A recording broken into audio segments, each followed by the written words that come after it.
Hello, in today's video I will show you how to create gallery page or post without plugin. First log in your dashboard section, go to post and all post.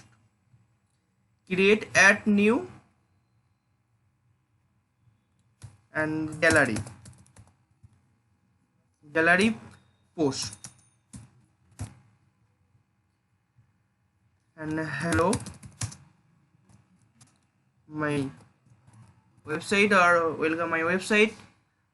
After content, click this plus icon and gallery section. Click the gallery and media library.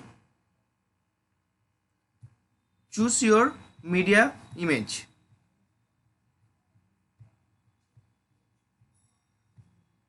And create a new gallery. Insert gallery and publish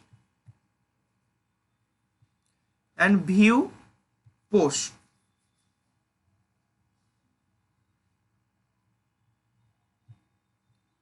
One gallery page or post create. Thank you.